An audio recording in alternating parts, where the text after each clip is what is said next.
Ramen যে এভাবেও খাওয়া যায় আপনারা না দেখলে বুঝতে পারবেন। আমরা রেস্টুরেন্টে যাইয়া অনেক টাকা খরচ করে রামেন খেয়ে থাকি। আসলে এটা আপনারা যদি জানেন তাহলে কম সময়ের ভিতরে রামেন তৈরি করতে পারবেন।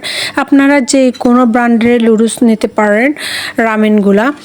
আমি এখানে লুডুসটা সিদ্ধ করে নিচ্ছি। আমরা নর্মাল লুডুস যেভাবে সিদ্ধ করি তার থেকে একটু বেশি করে সিদ্ধ করে নিতে হবে। আমি পানির পরিমাণটা দেখেছেন কত কম নিয়েছি। অল্প পানিতে আমি আস্তে আস্তে উল্টে পাল্টে সিদ্ধ করে নিচ্ছি। আমি ভালো করে সিদ্ধ করে নেব যেন রামেনটা রান্নার পরে খেতে যেন সুস্বাদু হয়।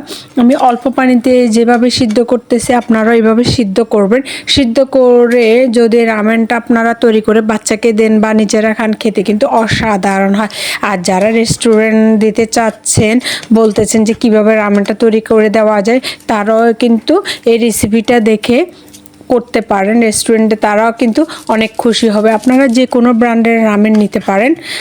এভাবে যদি বানান খেতে কিন্তু দুর্দান্ত হয়, অসাধারণ হয়।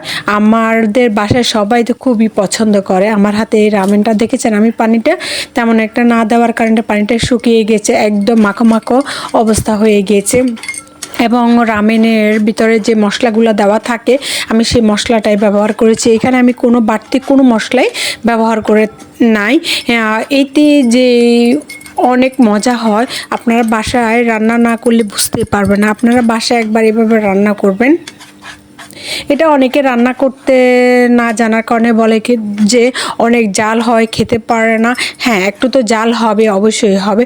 সেজন্য আমি ডিম সিদ্ধ করে রামেনের উপর দিয়ে দিয়েছি। আপনারা অনেকে চাইলে চিকেনও দিতে পারেন। দেখেছেন আমি এভাবেই করে ডিম সিদ্ধ করে দিয়েছি, বাচ্চারা খেয়ে কিন্তু অনেক মজা পেয়েছে।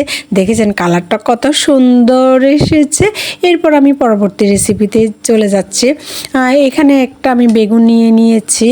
বেগুনটা আমি চাকা চাকা করে কেটে নিব। অনেকে বেগুন না কাটার জানার কারণেই বেগুন ভাজাটা পুড়ে যায় বা বেগুনটা খেতে কিন্তু মজা লাগে না। বেগুনটা এরকম করে চাকা চাকা করে কেটে নেবেন, কারণ পাতলা করে বেগুন কাটে বেগুনের দুই পাশটা পুড়ে গেলে মাঝের অংশে আর কোনো কিছু বেগুনই থাকে না। সেই জন্য এভাবে যদি আপনি চাকা চাকা করে বেগুনটা কাটেন, এরপরে যদি আপনি মৃদু আছে বেগুনটা ভাজেন তাহলে খেতে কিন্তু অসাধারণ হয়। আর বেগুন ভাজা করতে কিন্তু বেশি মশলার প্রয়োজন পড়ে না। আমি এখানে হলুদ গুঁড়ো, মরিচ গুঁড়ো এবং কি স্বাদ অনুযায়ী লবণ নিয়েছি।